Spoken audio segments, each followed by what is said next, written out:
El Señor esté con vosotros. Lectura del Santo Evangelio según San Juan. En aquel tiempo dijo Jesús a sus discípulos: dentro de poco ya no me veréis, pero dentro de otro poco me volveréis a ver. Comentaron entonces algunos discípulos: ¿qué significa eso de dentro de poco ya no me veréis, pero dentro de otro poco me volveréis a ver? Y eso de me voy al Padre. Y se preguntaban: ¿qué significa ese poco?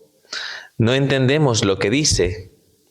Comprendió Jesús que querían preguntarle y les dijo: ¿estáis discutiendo de eso que os he dicho, dentro de poco ya no me veréis y dentro de otro poco me volveréis a ver?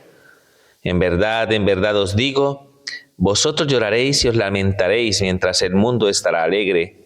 Vosotros estaréis tristes, pero vuestra tristeza se convertirá en alegría. Palabra del Señor. Bueno,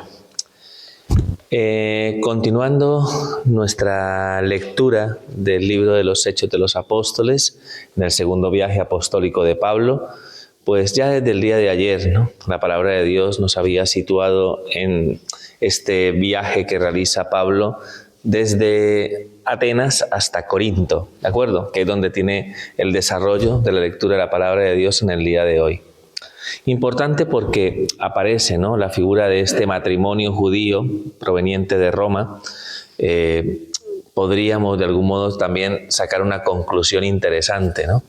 Los judíos fueron expulsados de Roma como consecuencia, ¿no?, pues de una persecución que se da allí en la capital del imperio por parte del emperador, y Priscila y Aquila, ¿no?, que es este matrimonio, pues tienen que de alguna manera desarraigarse, ¿no?, de este lugar y encontrar cobijo en Corinto, que es donde tiene lugar su encuentro con Pablo, ¿no? Vicisitudes de la vida, contrariedades y dificultades que finalmente traen consigo un encuentro que va a ser fundamental, ¿de acuerdo? Por el papel de apoyo, de cercanía que tuvo Pablo con este matrimonio judío, ¿de acuerdo? Que evidentemente pues va a abrazar la fe, que va a aceptar en su corazón a Cristo y que de alguna manera van a constituirse pues para el mismo Pablo como una fuente de consuelo y de cercanía. Fijaos que, si os recordáis, en la vida de Cristo también estaban los hermanos de Betania, ¿no?, de Marta, María, Lázaro, que sirvieron en su momento como apoyo a la labor que realizaba nuestro Señor Jesucristo en Jerusalén. Pues casi que de la misma manera, Aquila y Priscila, este matrimonio, pues van a ser, ¿no?, a partir de ese momento, pues un matrimonio muy cercano a Pablo dentro de toda su labor apostólica, ¿de acuerdo? Eso significa que el Señor siempre acompaña, ¿no?, y siempre sostiene. No faltará nunca el que en algún momento, ¿no?, más allá de lo que significa el desprendimiento del corazón para realizar cualquier tipo de labor apostólica, que el Señor siempre de alguna manera, digamos, como que se sirve de la comunidad, ¿no?, se sirve de la comunión entre los hermanos y sobre todo, ¿no?, evidentemente, ¿no?, de aquellas personas que generosamente abren su corazón para sostener, ¿no?, la actividad de los que en algún momento emprenden esa tarea misional, ¿no? ¿De acuerdo? Algo lo que nos pasa a nosotros de alguna manera también, ¿no?, que hemos dejado familia, tierra y estas cosas y nunca nos ha faltado el cariño y el afecto de muchísimas personas que, unidas en un mismo sentir y en un mismo corazón, en una misma búsqueda, intentamos siempre, ¿no?, pues colaborar los unos con los otros, pues para llevar a cabo esta tarea de evangelización, ¿no? ¿De acuerdo? Muy interesante, ¿no? Eso de que a veces no me siento solo, pero no te sientas así, que siempre de alguna manera el Señor te va a acompañar y te va a sostener, ¿no?, a través de la comunión que de algún modo genera, digamos, el hecho de seguir, ¿no?, los mismos pasos de Cristo, ¿no? ¿De acuerdo? Se supone que en ese aspecto somos iglesia y que debemos de algún modo apoyarnos los unos a los otros para poder de algún modo sostener, sobre todo y especialmente, la tarea de la evangelización, ¿no? Sin ese apoyo, a veces de algún modo la tarea sería bastante difícil y complicada, ¿no? Entonces, pues el Señor es providente, ¿no?, y el Señor sabe de algún modo recompensar el esfuerzo de aquellos que dedican su vida entera a transmitir y a comunicar el Evangelio de Cristo, ¿no? ¿Vale? Pues muy bien. Otro aspecto importante. San Pablo ya en algún momento en las lecturas, ¿no?, plantea eso, ¿no?, que el que no trabaja, que no coma, ¿no? O sea, que de algún modo Pablo a pesar, ¿no?, de ser un apóstol, a pesar de llevar a cabo una tarea de evangelización, no es una persona que se acomoda en sí, ¿no?, sino que es una persona que trabaja y se esfuerza, que no intenta ser gravoso, ¿no?, para los demás. Es muy importante, ¿no?, pedir especialmente esta gracia, que de algún modo todos nosotros seamos conscientes que hay un nivel de exigencia, ¿no?, dentro de lo que es el seguimiento de Cristo, y que por eso de algún modo debemos aprovechar el tiempo, ¿no?, que el Señor nos da para de alguna manera, ¿no?, pues ofrecer lo mejor de nosotros mismos, ¿no? El trabajo es algo que nos dignifica y donde también de algún modo tenemos un encuentro con el Señor, porque de algún modo nos permite, ¿no?, el desarrollo de nuestra propia vida, ¿no? Así que eso que San Pablo junto con Priscila y Aquila sean los que de algún modo, ¿no?, vamos a decirlo así, los que precedieron la fundación de Decathlon, ¿no?, porque de verdad se dedican a hacer tiendas de campaña, ¿no? Bueno, tiendas en el sentido, ¿no?, en Oriente pues se vivía muchas veces en tiendas, ¿no? Pero bueno, pero digo yo que perfectamente podríamos llamar a las tiendas, ¿no? En fin, ¿me entendéis? Entonces, eso, ¿no? La dedicación al trabajo, ¿no? La dedicación al trabajo es importante, ¿no? Es importante no ser ociosos. Eso implica siempre para nosotros tener la sensación de que en algún momento, ¿no?, pues no nos aprovechamos de los demás para de alguna manera, ¿no?, pues digamos, como tener una especie de acomodo que es malsano para la propia persona en sí, ¿no? ¿Me explico? Esos que no hacen nada y se meten en todo, no, pues evidentemente, ¿no?, es verdad, pues siempre aparecen este tipo de circunstancias. Pues yo creo que es importante que atiendan, ¿no?, pues a este ejemplo que San Pablo nos plantea a través de su labor. Siendo apóstol, trabajaba para no ser gravoso a nadie, ¿no? Yo creo que eso es importante también tenerlo en cuenta, ¿no? ¿Vale? Sí. Sí, porque pasa eso, ¿no? Que, no, pues sí, es que yo me dedico a la tarea de evangelización y por eso no trabajo. Pero pues hay que trabajar, hay que esforzarse, ¿no?, evidentemente, porque esa hace parte, ¿no?, del compromiso con tu propia vida. Así que hay que tener eso muy en cuenta, ¿no?, de lo que hemos escuchado en el día de hoy, más allá del trabajo apostólico que realiza él en Corinto, predicando y anunciando la palabra. Ya sabemos que Timoteo y Silas se habían quedado en Berea, en el transcurso de este segundo viaje apostólico. Estaban en la región de Macedonia y bajan, ¿no?, hasta la región de Acaya, que es donde está Corinto, pues para de algún modo acompañar a Pablo, y allí se quedan un montón de tiempo pues anunciando y predicando el Evangelio, pero Pablo dedicado enteramente, ¿no?, pues a eso, ¿no?, a anunciar que Cristo es el Mesías, para que los judíos, ¿no?, de la sinagoga pues acogieran este mensaje, ¿no?, de salvación, ¿no? ¿De acuerdo? Serán muchos los que abran su corazón, otros se cerrarán y endurecerán su corazón. En algún momento al final Pablo, ¿no?, pues dirá, como lo hemos escuchado a lo largo de todo este itinerario apostólico, pues que si al final los judíos se cierran, pues serán los gentiles los que en algún momento acojan y reciban, ¿no?, este mensaje, y se vaya produciendo este efecto, este crecimiento y esta maduración de la Iglesia y del pueblo de Dios, ¿no? ¿De acuerdo? Pues nada, es un poco lo que nos plantea esta lectura que hemos escuchado en este día, y por tanto nos quedamos ahora en Corinto. Ya prácticamente estos días culminaremos este segundo viaje apostólico de Pablo. ¿Queda claro? Sí. Pues no hay mucho más que decir, ¿no?, porque es lo que nos plantea hoy este texto de la palabra de Dios. En el Evangelio, pues viene esa frase, ¿no?, tan, podríamos como tan...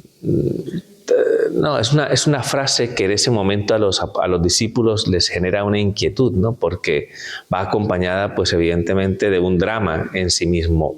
Dentro de poco no me veréis. Eso que dice el Señor, pues, ¿no? Ya sabéis que ellos, de algún modo, el manejo de la situación, cuando el Señor en este momento, en la última cena, les dice que se tiene que ir al Padre, pues es de una situación un poco como de angustia, ¿no?, y de cómo nos va a dejar el Señor, ¿no?, si en Él hemos puesto nuestra esperanza, nuestra confianza, ¿no?, en la llegada del Mesías. ¿Cómo es eso de que se va, ¿no? Ya nos ha dicho Él que conviene que Él se vaya para que de algún modo se manifieste, ¿no?, la gracia de Dios y la venida del Paráclito. Pero intenta consolarles haciéndoles, ¿no?, aludiendo fundamentalmente a otra frase, ¿no?, que es: pero dentro de otro poco me volveréis a ver. El problema es concretar esos tiempos en sí. ¿Qué significado tiene para el Señor un poco?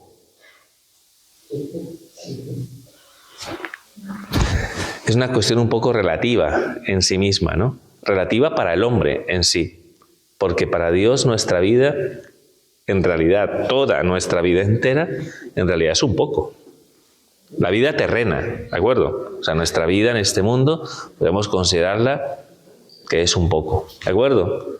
Entonces, toda la lectura, toda la interpretación que hacemos de este texto, ¿no? Cuando el Señor dice, os inquieta, porque todos, ¿qué es eso? ¿Qué significado tiene esto de que dentro de poco me voy y luego dentro de otro poco me volveréis a ver? ¿No? Que era la gran inquietud que tenían los apóstoles, pues el Señor al final la traduce en una frase que es importante, que esa frase cale en lo profundo del corazón. Mira, os aseguro, ¿no?, que muy pronto me iré, el mundo se alegrará, vosotros os llenaréis de tristeza, pero tened seguro que vuestra tristeza se convertirá en alegría. Mirémoslo a la luz, ¿no?, de una circunstancia que es nuestra participación en el misterio pascual de Cristo. Evidentemente le está haciendo alusión a su Pascua, ¿de acuerdo? Dentro de poco el Señor morirá, pero al tercer día resucitará. Y aunque luego ascienda a los cielos, dentro de otro poco enviará al Espíritu Santo, ¿no?, para poder guiar a la Iglesia hacia la consumación plena de la obra de la redención, para transmitir y comunicar al hombre la verdad plena. ¿De acuerdo? Son tiempos. ¿De acuerdo? La resurrección de Cristo de entre los muertos nos plantea también a nosotros que después de la muerte en este mundo viene la vida, ¿no? Por tanto, aunque nosotros estemos tristes ante un acontecimiento que de alguna manera se parte de nuestra vida, aunque perdamos la vida en este mundo, ya sabemos que dentro de otro poco pues alcanzaremos una vida plena. Asimismo, cuando aludimos, ¿no?, a las circunstancias que nos llevan a nosotros a morir a nosotros mismos en este mundo, ¿no? Muchos de nosotros vivimos procesos de purificación, ¿no? Al final, enfermedades, situaciones problemáticas, todas aquellas cosas que pulen y purifican el corazón del hombre y que nos embargan en tristeza y en desolación. Tranquilo, no te preocupes. ¿Qué te dice el Señor?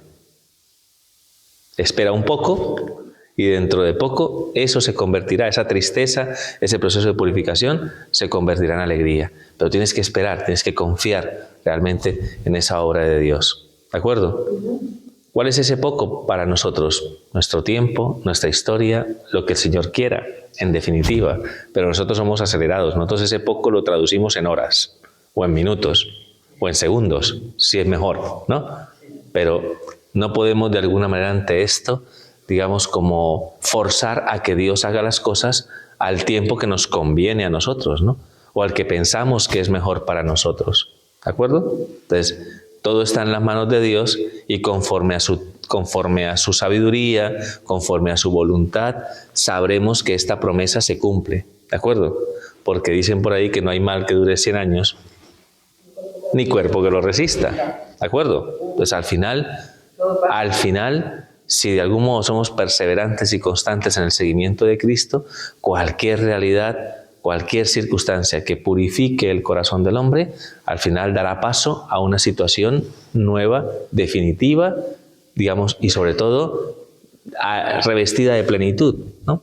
Entonces, vale la pena, ¿no?, que de alguna manera sepamos recorrer ese tiempo, ese poco, ¿no?, para que de algún modo se manifieste esa gracia por la que el Señor de alguna manera ha entregado su vida y ha resucitado de entre los muertos, para que tengamos esperanza, ¿no?, de que ni la muerte, ni la enfermedad, ni los problemas económicos, ni las dificultades de la vida tienen la última palabra, ¿de acuerdo? Al final, por encima de todo, está la gracia y la salvación que Dios ofrece a sus hijos.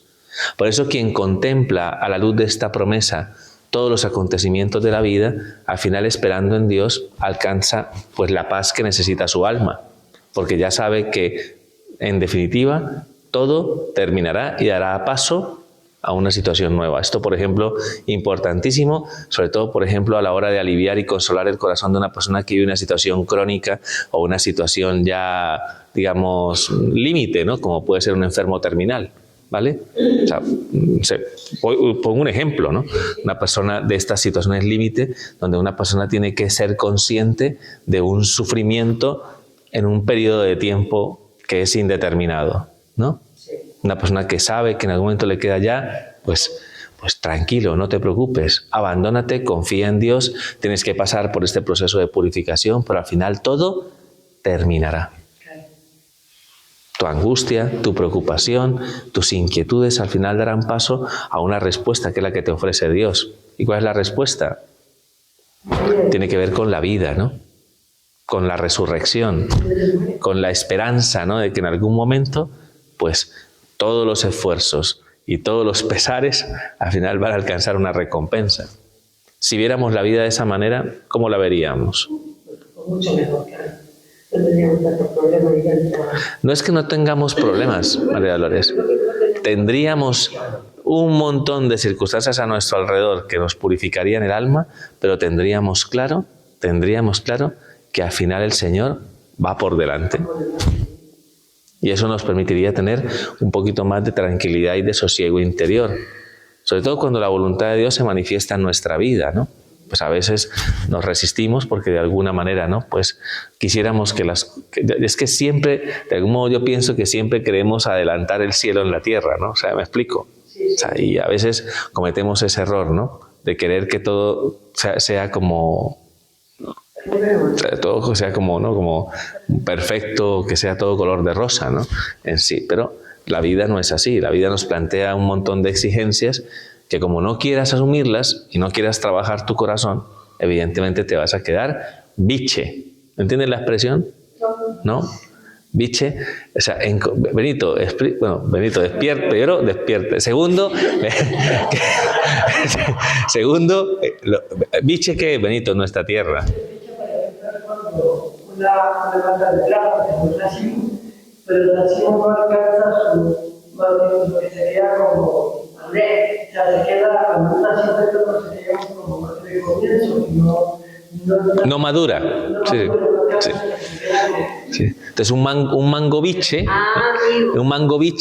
para nosotros, si alguna vez vais a Colombia, un mango biche, ¿no? Es un mango verde, ¿me explico? Un mango verde, un plátano biche, eso es algo que todavía no ha madurado.